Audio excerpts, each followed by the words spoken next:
आगे बढ़ेंगे दूसरी खबर की तरफ। अमेरिका की तरफ से लगाई गई पाबंदियों के अमल में आने से पहले ही ईरान में एहतजाजी मुजाहरे शुरू हो चुके हैं। सख्त गिर मौक़िफ़ रखने वाले मुजाहिरीन की जानिब से अमेरिका के साथ मुज़ाकरात की मुखालफत भी की जा रही है।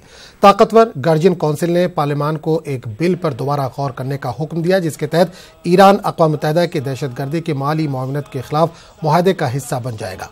इसका मकसद बज़ाहिर international financial action task force को यकीन दहानी कराना था कि ईरान आलमी तकाज़ों को पूरा कर रहा है। अमेरिका के मुताबिक ईरान के खिलाफ लगाई जाने वाली पाबंदियां अब तक की सख्त तरीन पाबंदियां हैं।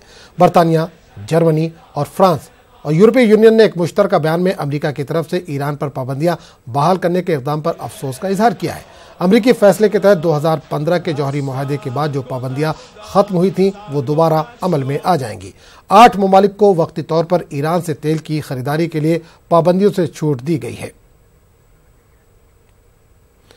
अमेरिका की तरफ से लगाई गई पाबंदियों पर ईरान में वज़ारत ख़ारजा के तर्जुमान बहराम कासमी ने रद्द-ए-अमल जाहिर किया। कासमी ने कहा कि ईरान अपने इक़्तिसादी मामलात चलाने की सलाहियत रखता है। इन्होंने कहा कि अमेरिका इस तरह के इक़दाम से कभी अपने सियासी मकासद हासिल नहीं कर सकता।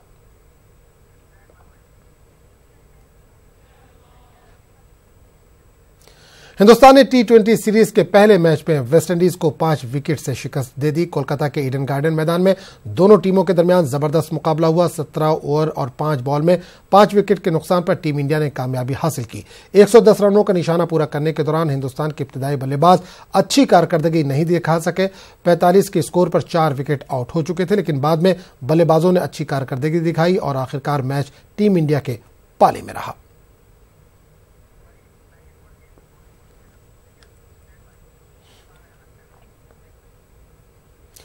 जम्मू कश्मीर के डोडा के कास्तीगढ़ में एक कनाल के प्रोजेक्ट पर करोड़ों रुपए खर्च किए गए हैं, ताहम यह कनाल गैर कारकर्द है। मुकामी अफराद ने इस मामले को जांच करने और कसूरवार ओहदेदारों के खिलाफ सख्त कार्रवाई का मुतालबा किया है। पेश है आतिफ लोन की ये रिपोर्ट। तो आप देखिए ये रिपोर्ट, हमें दीजिए इजाजत। आदाब।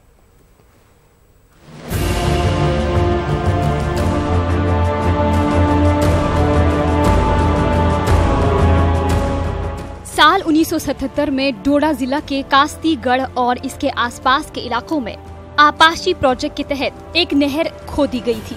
इस नहर की तवालत 22 किलोमीटर है और इसके जरिए हजारों कनाल अराजी को सैराब किया जाता है। इन तस्वीर में देखा जा सकता है कि यहाँ पर नहर तो है, लेकिन पानी का कतरा भी नहीं है। हैरत की बात तो ये है कि महकमा आपाशी के रिकॉर्ड्स में इस आबी गुजरगाह को कारकर्द बताया गया है।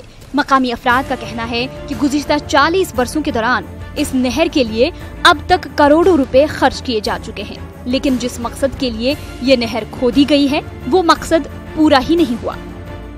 हमें इधर कोई फायदा नहीं पहुंचा। अलबत्ता ये कोई 1999-90 में ये नहर चलती थी।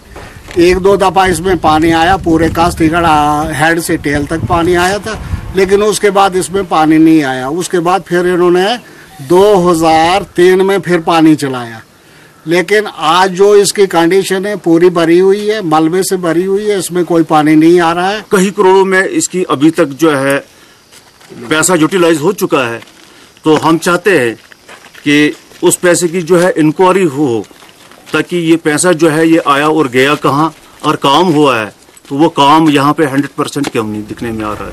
जब न्यूज़ 18 उर्दू की टीम ने महकमा आपाशी के सुपरिटेंडेंट इंजीनियर से नहर के जरिए पानी सैराब न होने के बारे में पूछा, तो उन्होंने PMGSY महकमे को इसका जिम्मेदार ठहराया। उन्होंने कहा कि सड़क के कामों के दौरान मिट्टी के तोदे खिसकने से नहर को नुकसान पहुंचा है। वहीं दूसरी जानिब महकमा PMGSY का कहना है कि नहर को थोड़ा नुकसान